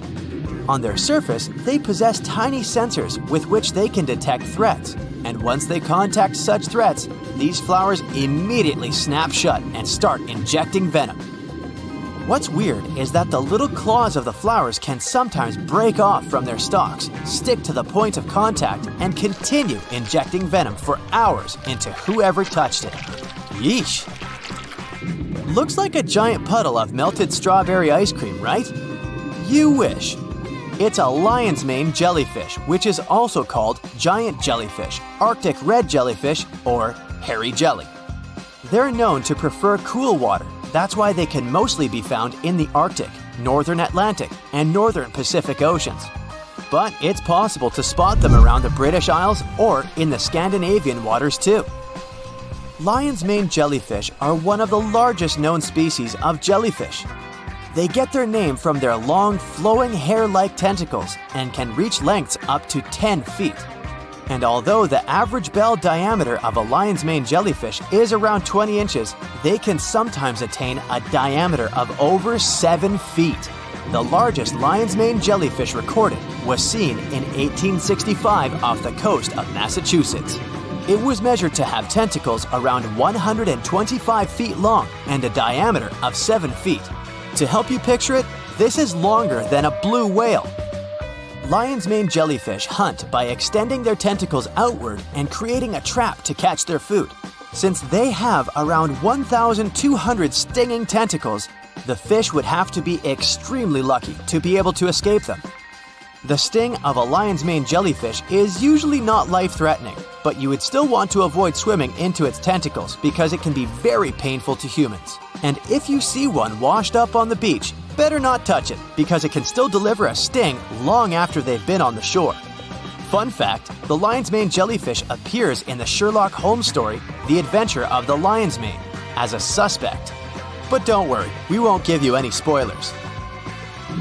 The last marine animal you're seeing now is a sea snake, and yes, they are different from eels. There are 69 identified species of sea snakes. Most of them can be found in the tropical and subtropical waters of the Indian and Pacific Oceans, and they have been around for millions of years. To make things easier, scientists have separated all different species of sea snakes into two categories: true sea snakes and sea kraits. Whereas true sea snakes spend almost all their time at sea, sea kraits can spend some time on land as well. If you see a snake on the beach, you can tell whether it's a land or sea snake by looking at its tail. If it's paddle-like, then that's a sea snake you got there, but make sure to keep your distance in both cases. All sea snakes need to surface regularly to breathe since they have no gills. That's why you can come across one while swimming. If that happens, you better swim away as fast as you can because most sea snakes have more venom than the average cobra or rattlesnake. However, since they only attack if provoked, bites are quite rare. One more cool fact about sea snakes: they are the only reptiles to give birth in the oceans. The majority of sea snakes keep the eggs within themselves and give birth to nearly fully formed snakes while swimming. That's except for the yellow-lipped sea crate though. They come onto land to lay eggs of their little ones. Remember the stonefish from the beginning of our tour? They're hunted by sea snakes. Blame the food chain. Around 80% of all animals on Earth are insects. But how well do you know their world? Let's see if you can guess whether these amazing facts are myths or true. Here's the first one. Cockroaches can run on 2 legs, just like humans. Myth or true? That's correct. Cockroaches don't do it just for fun. Running on 2 legs is more energy efficient because it's easier for their little brains to process. If you take a closer look at the cockroach, you're gonna spot that all pairs of legs have different lengths. This creates unnecessary drag when the cockroach needs to reach high speeds. Their nervous system can get overloaded and confused by trying to control all 3 pairs of legs. So, it chooses to move just 1 pair, the rear legs that use energy most efficiently. Check this out. A full moon makes mosquitoes bite 500% more actively. Myth or true? True. Just like werewolves, mosquitoes get fierce when the moon is full. That's because they use visual cues and receptors to spot their next dinner, and it's way easier to do so when the moon is full. Mosquitoes spot movement by detecting infrared radiation emitted by warm bodies at distances of up to 115 feet. Salt marsh mosquitoes took this to the next level. They're such gourmets that they can travel up to 40 miles just for the sake of eating. Only male mosquitoes bite. Does it sound real? Nope. In fact, only female mosquitoes do bite people or animals because they need a blood meal to produce eggs. On average, they take in about 5 millionths of a liter during one feeding. Meanwhile, male mosquitoes prefer eating plant juices, such as nectar. It's enough for them to get the necessary sugar and boost their energy levels.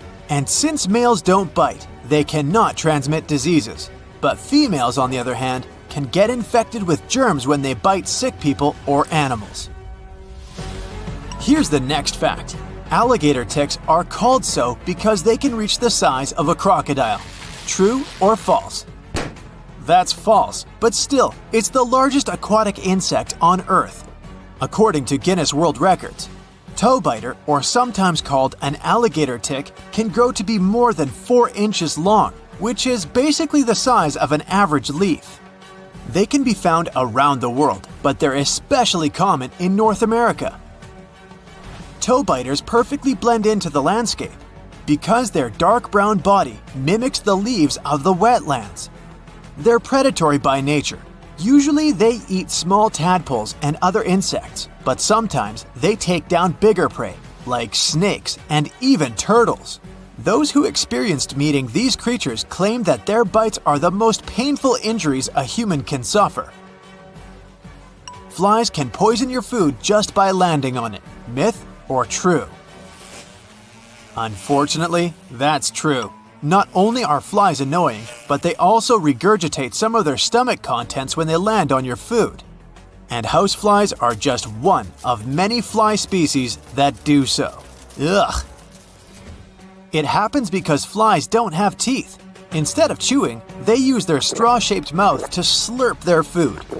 They secrete digestive juices on their future meal as they land on it, and once the food has been liquefied, the flies are able to slurp it up.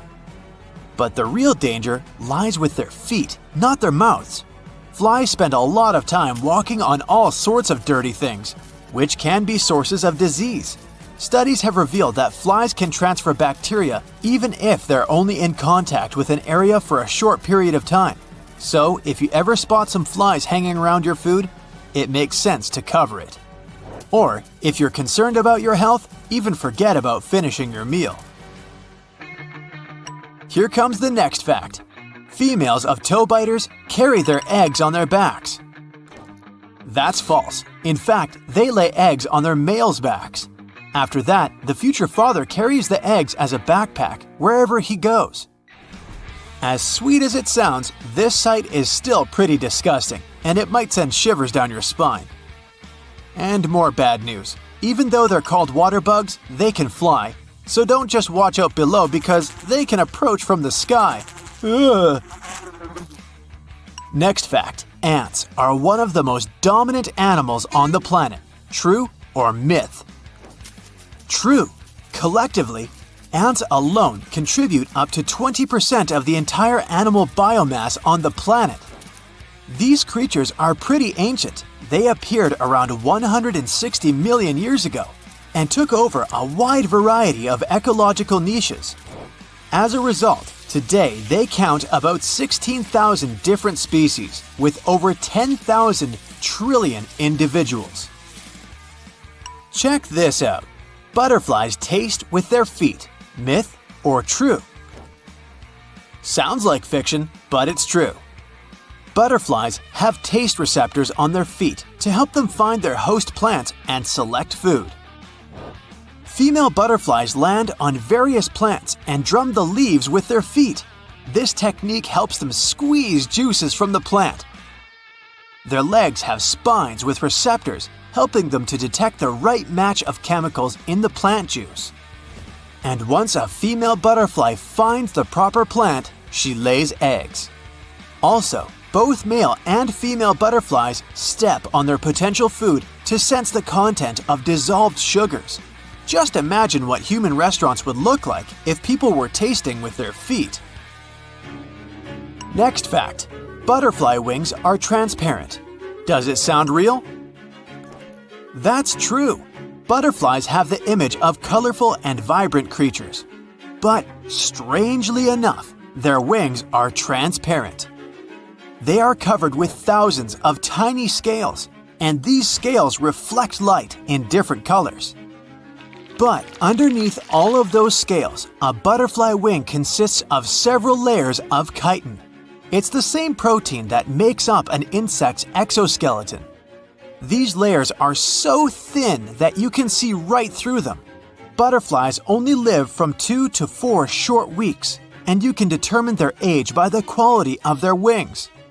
With age, the scales begin to fall off the wings, leaving transparent spots. Fruit flies were the first living creatures to be sent into space. Myth or true? True! A long time before sending dogs or humans into space, scientists studied fruit flies' reactions to radiation and space flights. This helped to predict how space conditions and zero gravity might influence human beings, because we share many genes with fruit flies. And after several decades of research, on February 20th, 1947, fruit flies became the first living organism to go to space and return. Next fact. Caterpillars have 2 eyes. Myth or true? That's a myth. In fact, the majority of caterpillars have 12 eyes called stemmata.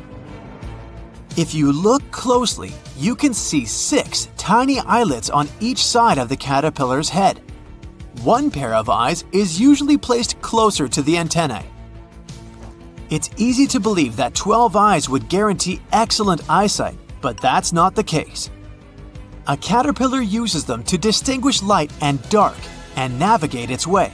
That's why sometimes caterpillars move their heads from side to side. Maybe they just love rap music.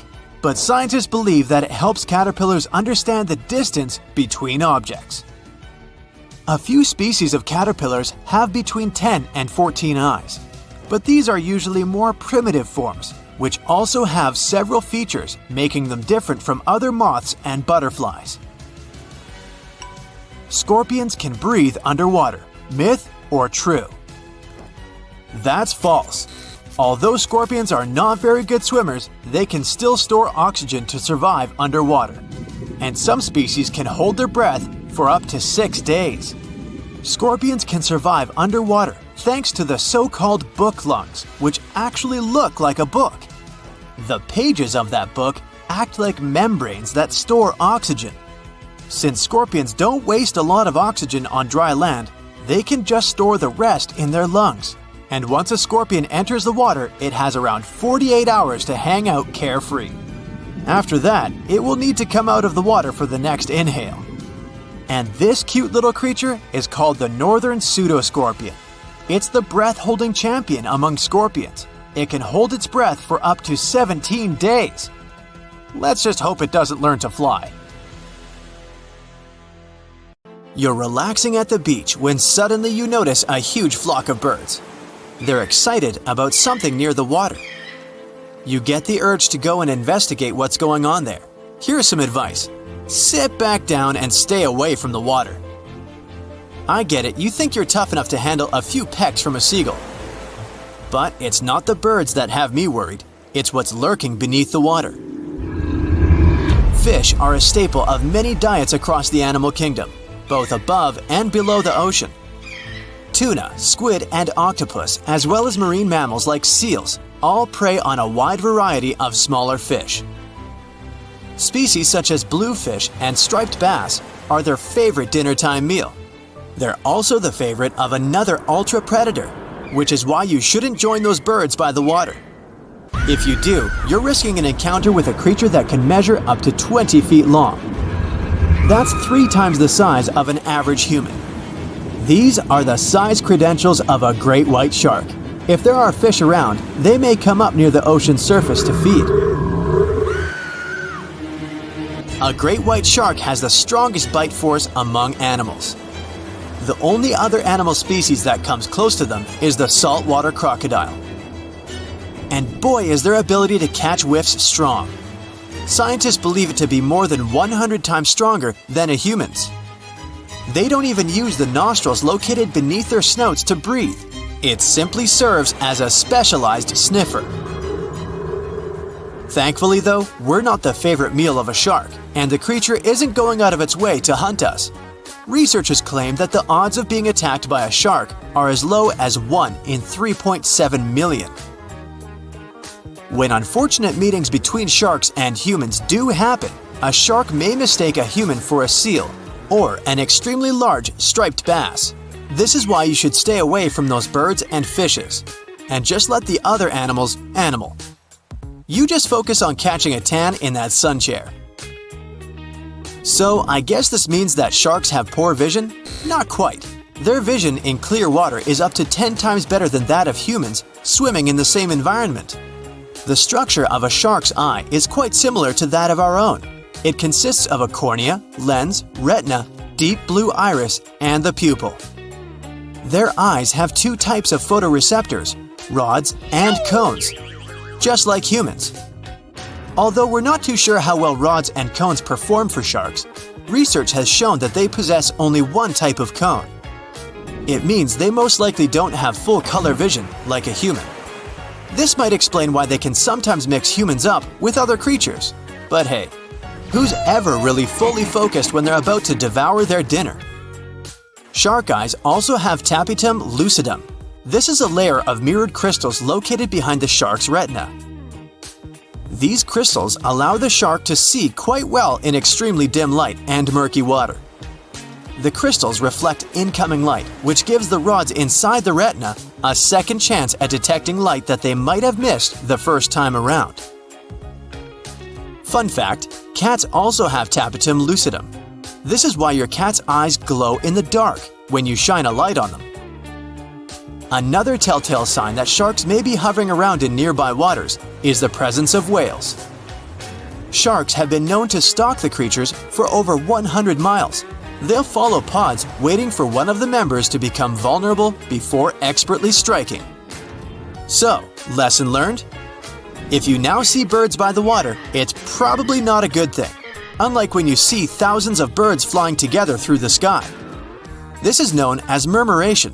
You can see thousands of starlings unite together in the sky, moving in unison, dipping and swerving at the same time. It's like they're competing in some sort of synchronization event at the Bird Olympics. This happens when the birds begin to roost. It can be as early as September in some places and as late as the end of November elsewhere, with more birds joining the nightly displays during this time. Are they doing it for our entertainment? Well, not really. Grouping together in the sky offers protection from predators, like falcons. It can also get cold when you're flying that high up. So, the birds gather in their thousands to keep warm and exchange information on potential feeding sites. Okay, so in this case, a huge group of birds doesn't mean anything evil. But if you ever see some flying towards you whilst in a wooded area, it's probably time to leave the area. Birds and other animals flee wildfire areas. Certain mammals, like amphibians, may actually stay in the fire. Instead of fleeing for their lives, they will dig underground to escape it. But nearly all other animals will try their best to leave. Oh, and don't forget to jump out of the way whilst all those animals are running towards you. Why don't we switch back from birds to sharks?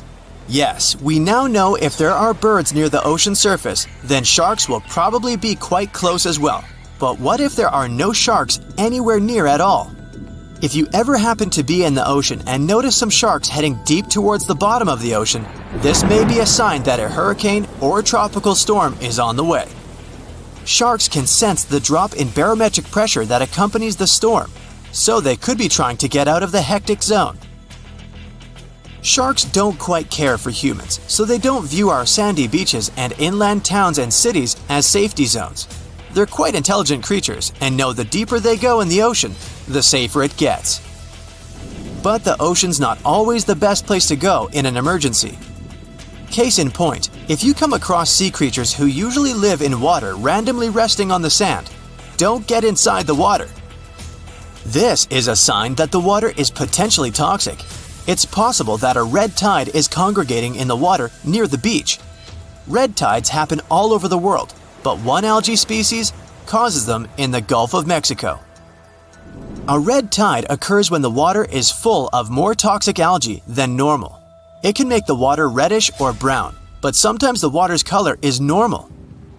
If you go in the water, you might experience respiratory irritation like coughing or an itchy throat. If this happens to you, you should thoroughly rinse your mouth with fresh water. Speaking of water, frogs are famous for their croaking, but if you've ever heard them do it a lot more than usual, it might be because it's about to rain. One theory says that this might have to do with their mating. They first do it, then lay eggs in bodies of fresh water. A good rain means more watery real estate for the frogs. That's why male frogs invite the ladies for a date before the showers with a croaking symphony. If you hear a lot of buzzing around, meaning the bees are more active than usual, a storm could be on the way. When they feel like it's approaching, bees start working even harder and faster to collect more nectar before the storm. And once they're done with it, they'll always come back to the hive 10 to 15 minutes before the heavy rain, even when there are no obvious signs of it. Their secret is super sensitive hairs on their back that can pick up electrostatic buildups from storm clouds.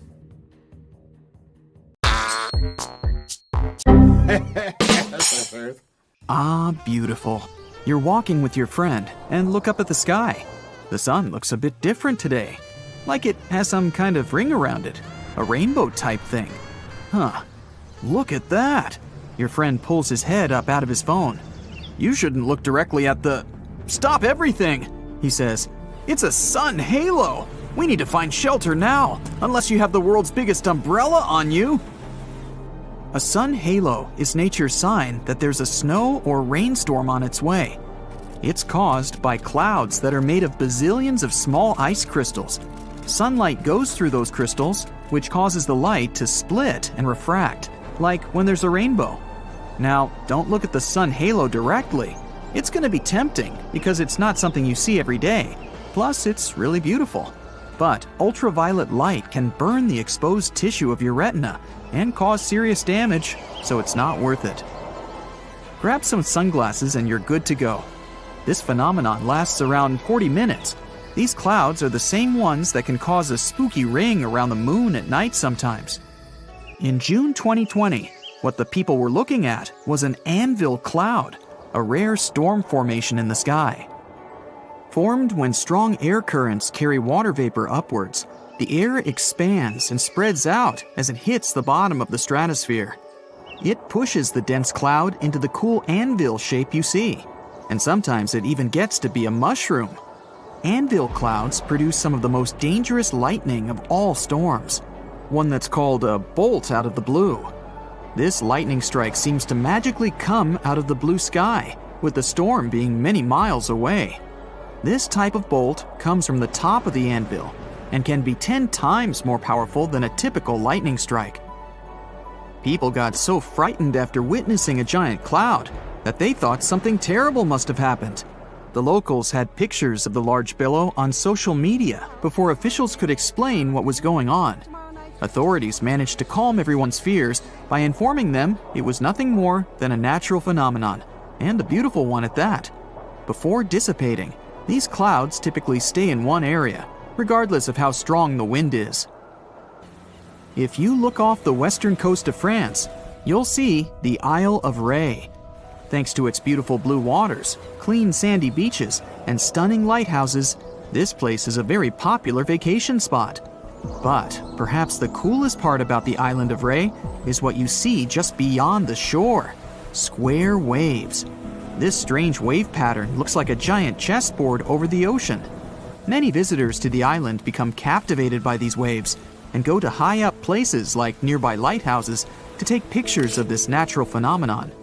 They say that when looking down at these square patterns in the water, it's almost as if there's some sort of metal grid underneath it. And while these wave patterns are truly fascinating, the people who choose to enjoy them from afar are doing it right. They know to stay out of the water. To understand how these square waves come to be, it's important to know how waves occur in the first place. Generally, waves can travel many miles over the surface of the water, depending on local winds and weather. And even on days when the weather seems somewhat calm, storms located elsewhere can send in crashing waves that affect the surrounding calm waters. When waves travel onto the shores of distant lands, they're called swells. This is different from a wave that occurs from local wind. When two different swells coming from opposite directions meet, it's known as a cross sea. This is what generates these square waves you see near the Isle of Ré. While these waves are one of the reasons why people flock to this island, they can still expect to enjoy calm, relaxing waters most of the time. The cross sea only occurs during certain times of the year in specific weather. Plus, it's common knowledge around Ré to steer clear of the ocean when these square waves appear. So it's not often that you hear about anyone getting caught in them, because most people know better. And since a lot of people on the island are tourists, there are plenty of signs around warning them to get out of the water during this time. However, not everyone gets the memo. There have been a handful of cases where people got caught in the cross sea, but thankfully and luckily, they managed to get out safely. These square waves have become somewhat famous over time, given that there's really no other place in the world that boasts a cross sea like this one. In fact, no one has ever spotted square waves anywhere but the island of Ré. However, there are swells that can be found throughout the oceans in the world, and a cross sea can take place. But if the angle they approach each other at is more shallow, the wave may actually look like it's coming from the same direction, even when it's not. Not to mention, swells can slowly lose momentum as they drift further and further away, so their crest, or the top of the wave, appears more round and less jagged. The island of Ré's specific wind and weather patterns are literally the perfect storm and create a cross sea that people can clearly recognize. It's 2009 in Italy. A man was hanging out in his kitchen. Then he saw some flickering lights. He knew just what to do. He moved his family to a safe place. A couple of seconds later, a massive earthquake hit the whole region. His family survived thanks to his quick reaction. He knew these flickering lights were actually a sign of an upcoming earthquake. People have been seeing these mysterious lights for ages. Some thought it was some kind of sign coming from space. Scientists never used to take them seriously, but after the invention of photography, more and more evidence of these strange lights appeared. Soon, they realized the connection. The lights appear, and pretty soon, the earthquake hits. After a bit of digging around, they actually found some records of these earthquake lights from hundreds of years ago. There were bluish flames coming out of the ground right before an earthquake. Oh, creepy. The Christmas Island crab is part of an amazing phenomenon once a year. Their migration period is determined by the phase of the moon and the first rainfall between October and February, although the precise date can't be predicted.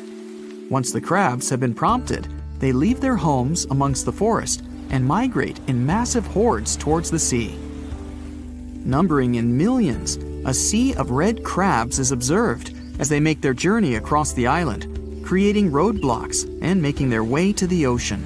There, they lay their eggs and then make their trek back, returning to the forest until the next year. There are bridges in the Indian state of Meghalaya that are created entirely of living tree roots. The bridges are made up of tangled, thick roots that are strong enough to hold over 50 people at a time. The Khasi and Jaintia tribes became masters in the art of growing these insane bridges. They need them to cross the streams below with ease. Some of these root bridges are over 180 years old. To make them, the members of the tribes care for the roots until they grow long enough to reach the opposite bank. It can take as long as 10 to 15 years to grow a bridge. In the process, the roots become tightly entwined with one another. This is how the bridges get so strong. And once a bridge is fully grown, it can last for over 500 years. While some roots decay, new ones are continually growing. That's why the unusual natural constructions last so long. Light pillars are colorful beams of light that either jet up from Earth towards the sky or shine down from the clouds. Usually, they only occur in cold temperatures, as they form when the sunlight gets reflected off ice crystals floating in the air. The higher the crystals are in the air, the taller these bright and colorful pillars become. They're most common at sunrise and sunset. There are hidden caves all over the world that are filled with glowing light. This light comes from hundreds of glowworms that have made a cozy home in the caves. Some of the caves are more than 30 million years old, and most of them can be found in New Zealand and Australia. The worms themselves don't actually glow, but baby worms, called larvae, form silk strings made out of mucus. These strings form nets. It's these nets that can illuminate the entire cave. Their purpose is to attract flies and other tasty insects for the glowworms to munch on. Rainbow trees are 100% a real thing. Hailing from the Philippines and Indonesia, these colorful wonders are called rainbow eucalyptus, or rainbow gum. The rainbow hues are created by the contrast in colors of old and new bark. As the thin surface layers of bark peel away, they reveal newer ones with brighter, more eye-catching colors. The brand new bark is green. Then it changes to purple, then red, and finally brown. This is because the trees contain a substance called chlorophyll. It makes the bark green. As each strip of bark ages, it loses chlorophyll and slowly changes its color. That's it for today. So hey, if you pacified your curiosity, then give the video a like and share it with your friends.